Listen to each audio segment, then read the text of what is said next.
House referee, WNBA referee, we want to be NBA referee. All right, they can't hear me. I'm not doing what the tape said.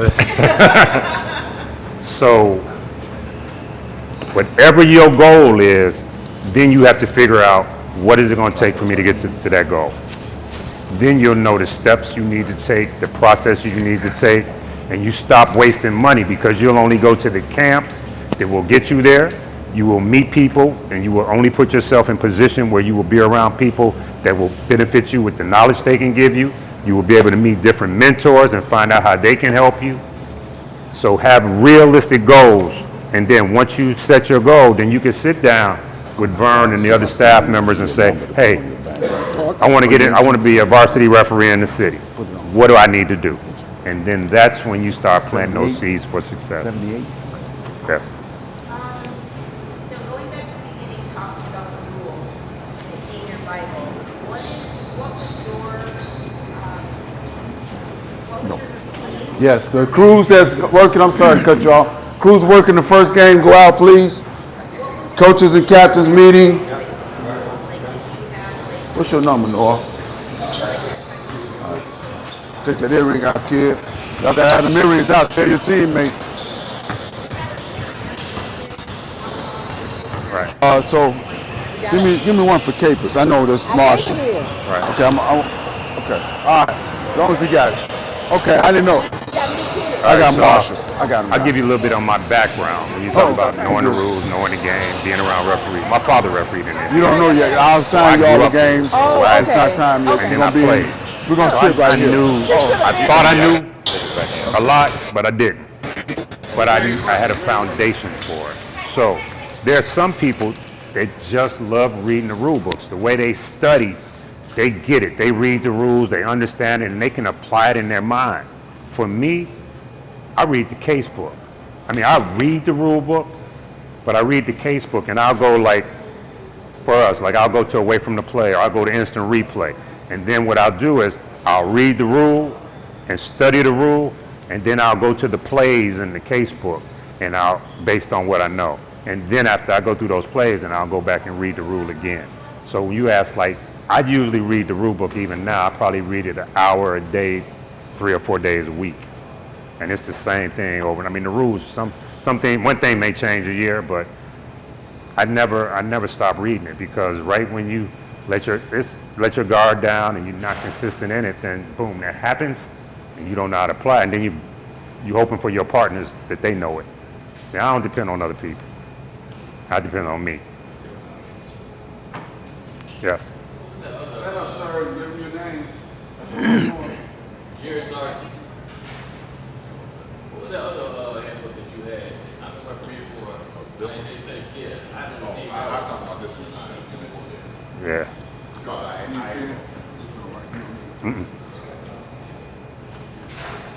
All right, any other questions?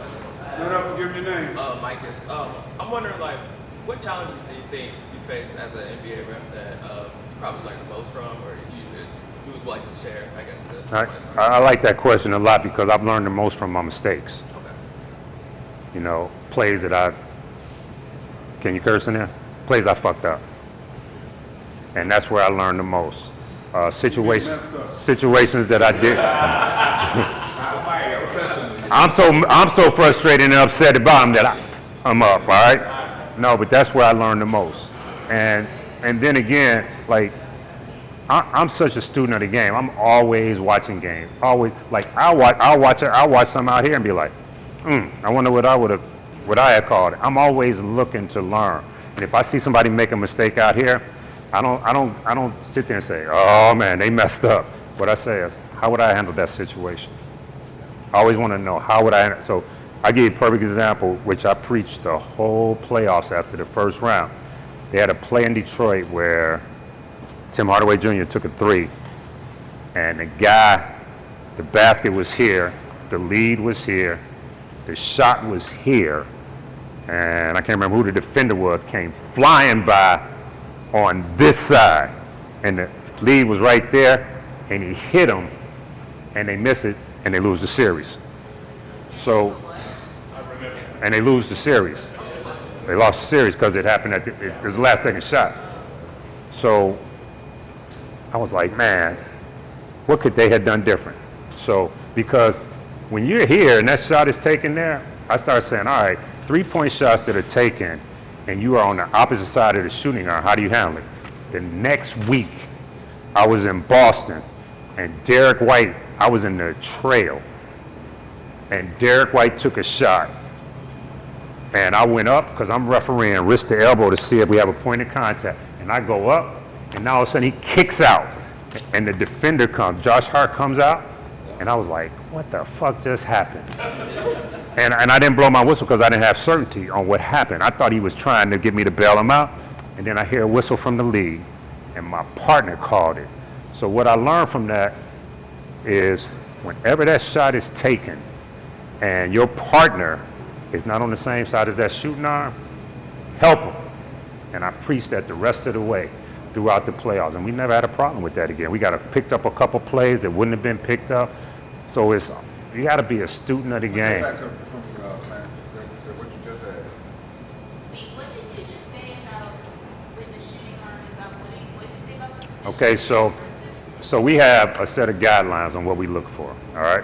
So what I preach in my pre-games is, all right, let's be consistent with our jump ball. Let's have a good toss, and let's know the people that are the non-tossers know which way you go, depending on the direction of the ball.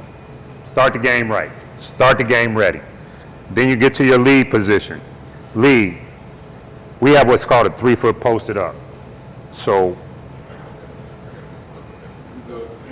I mean, no, we don't need it. All right, that's fine. So my setup position is usually the 3-foot posted up because what I found out is that if I come down the court and I'm too wide, the way they swing the ball, I'm less likely to rotate.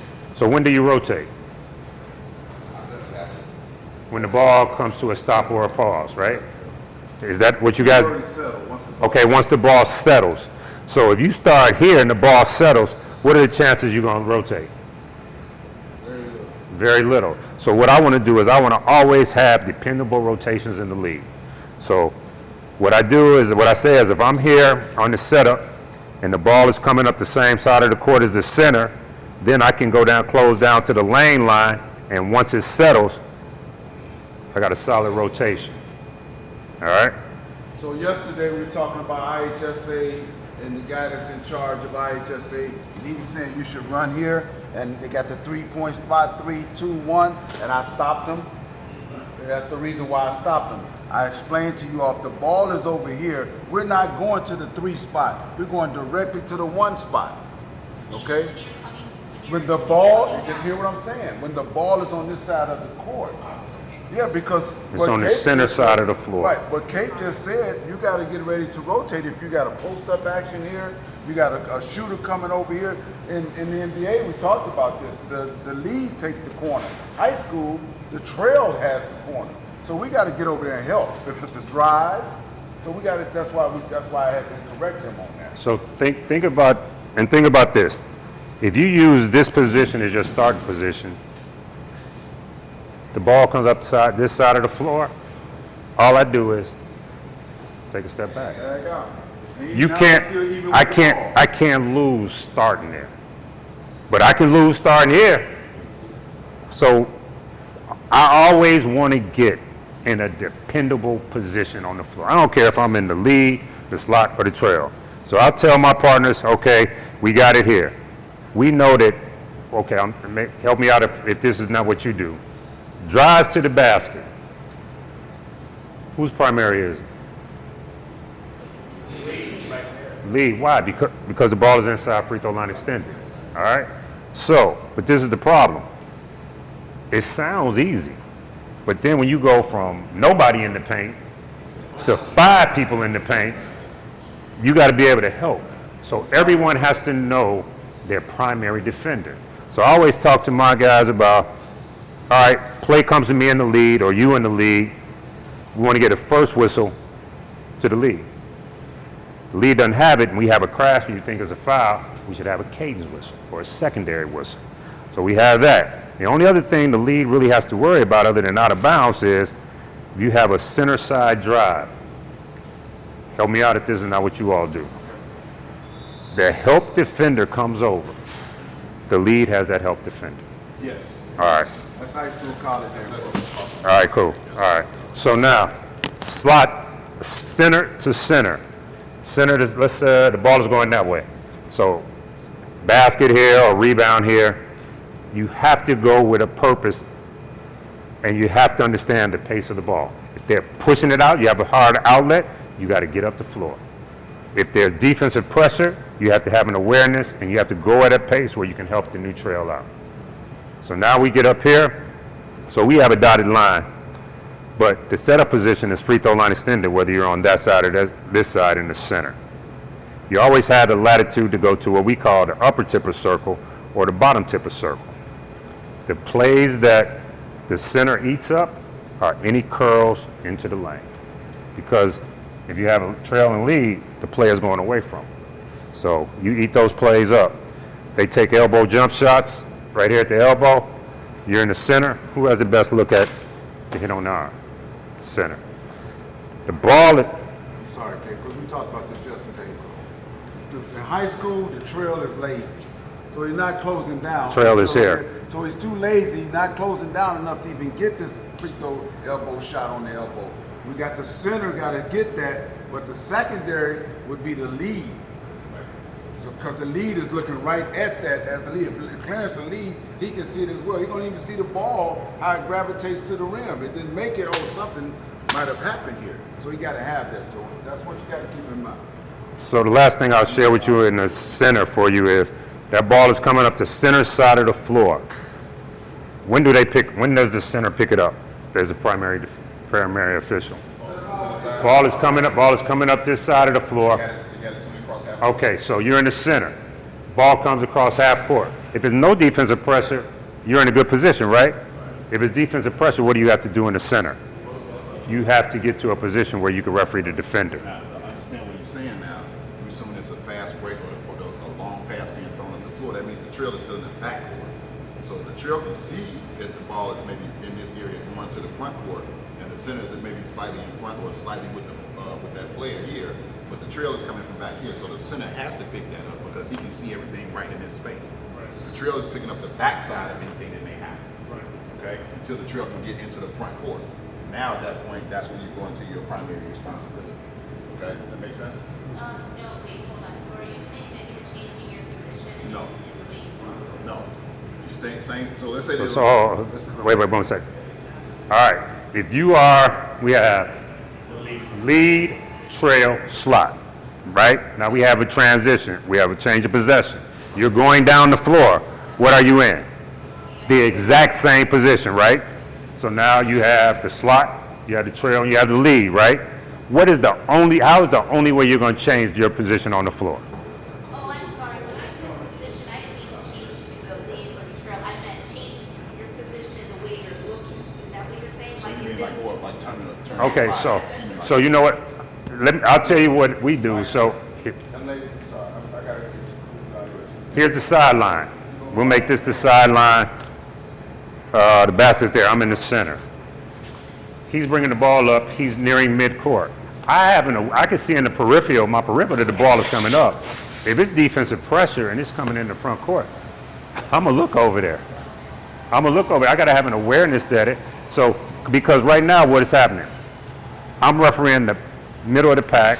They now go to position. No defensive pressure, no screens, nothing happening.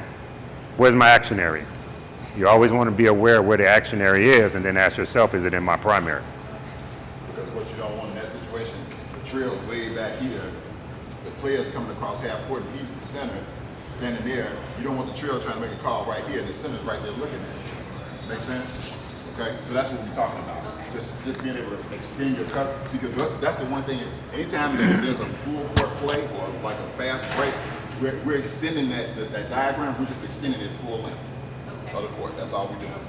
Okay, and we're just helping each other out on our blind side. As we like to say. Okay, all right. You always helping your partners on that blind side. So, perfect example. Stand up for a second. Let's just say he's the lead. Okay, you're gonna be defender. I'm the offensive player, and I'm trying to get to the basket. Okay. Right now. Excuse me. So let's say he was standing. No, it's working. So. Okay. Let's say he was standing here. Defense, offense. I think that's the Thank you.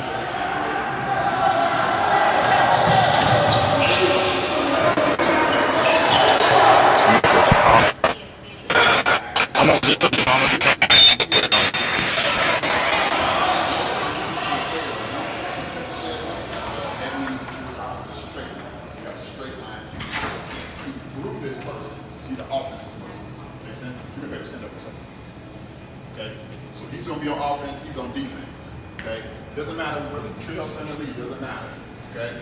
So if I'm the lead in this position, or center trail doesn't matter. I don't have a good view of what's happening, so I can't see if there's any contact. Let's play act like you're just dribbling the ball and playing defense. Okay, as they're moving, if I just stand here and they're steady moving, I'm gonna get straight line. My view is gonna get worse. So I have to try to get an angle. So if I'm a lead, I'm gonna even try to go back. If I can go back, obviously I can't right now. I'm gonna try to get moved back a little bit, or if I'm the trail at the center, I may have to step up, like you said, to see between. Yeah. So I like to call this daylight. I'm looking for daylight. Okay. Now this is a competitive matchup because we have offense, defense. Competitive matchup is basically saying that there can be some type of contact between offense or defense. Okay. Fouls, push, hold, grab, hooks, chicken wing, all of those things. Okay. Now step back. Let's say he's in help defense. This is considered a non-competitive matchup. Okay, non-competitive matchup. Why? Because there can't be any contact between those two players. Okay, but I gotta understand depending on where the ball is, depending on where the ball